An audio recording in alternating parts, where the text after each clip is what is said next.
Hello and welcome to this video on how to break the trauma bond with a narcissist. This is a topic that is often overlooked, but is essential for those who have experienced toxic relationships with narcissists. If you've ever found yourself struggling to leave a relationship that you know is unhealthy, or if you keep finding yourself drawn back to a narcissistic partner, this video is for you.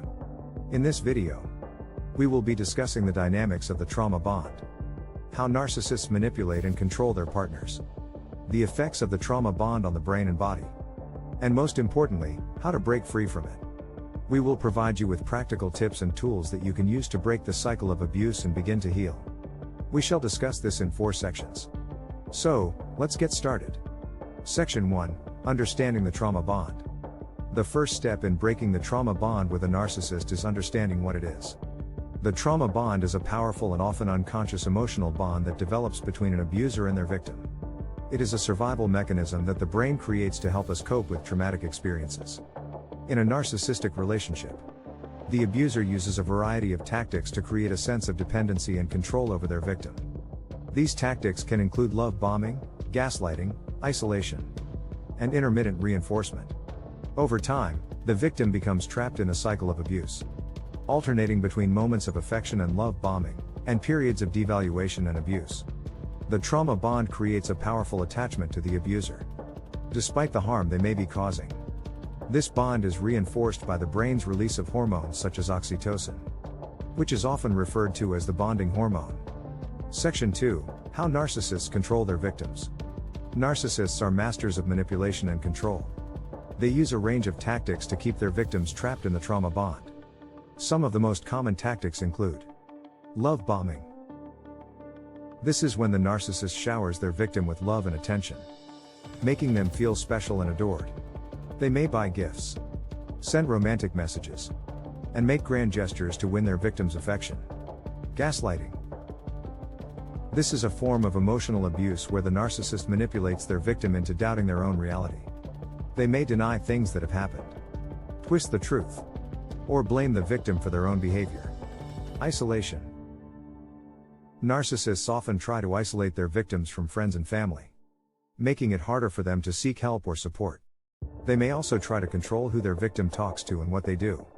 Intermittent reinforcement. This is when the abuser alternates between giving their victim positive and negative reinforcement. This creates an unpredictable environment, which makes the victim more likely to become attached to their abuser. Section 3, The effects of the trauma bond. The trauma bond can have a profound impact on both the brain and body. Some of the most common effects include cognitive dissonance. This is when the victim experiences conflicting thoughts and emotions. They may know that their relationship is unhealthy, but still feel a strong attachment to their abuser. Emotional dysregulation. The victim may experience intense emotions such as anxiety, depression, and anger. These emotions can be difficult to regulate, and may lead to mood swings or emotional outbursts. Physical symptoms. The stress of the trauma bond can lead to physical symptoms such as headaches, fatigue, and digestive issues. Low self-esteem.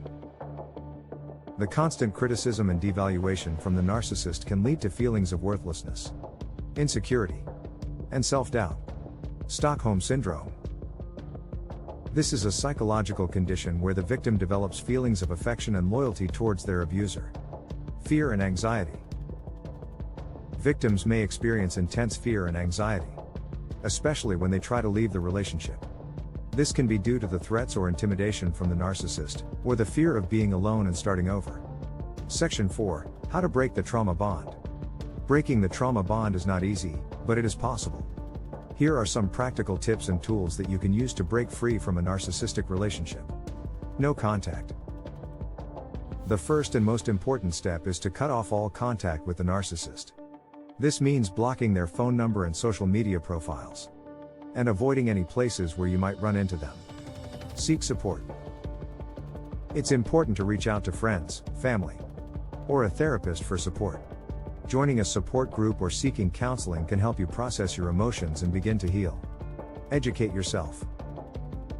Understanding the dynamics of narcissistic abuse can help you recognize and avoid future abusive relationships. There are many resources available online like what we are sharing in this video. and in books that can help you learn more about this topic. Practice self-care. Taking care of yourself is essential during the healing process. This can include things like exercise, meditation, getting enough sleep, and engaging in activities that you enjoy. Challenge negative self-talk. The negative messages from the narcissist can become internalized, leading to negative self-talk and feelings of worthlessness. It's important to challenge these negative thoughts and replace them with positive affirmations. Breaking the trauma bond with a narcissist is not easy, but it is possible. It takes time, patience, and support. But with the right tools and resources, you can break free from the cycle of abuse and begin to heal. Remember to prioritize your own well-being. And don't be afraid to seek help from friends, family, or a therapist. We hope that this information has been helpful to you, and that you feel empowered to take the necessary steps to break the trauma bond and begin your healing journey. Thank you for watching.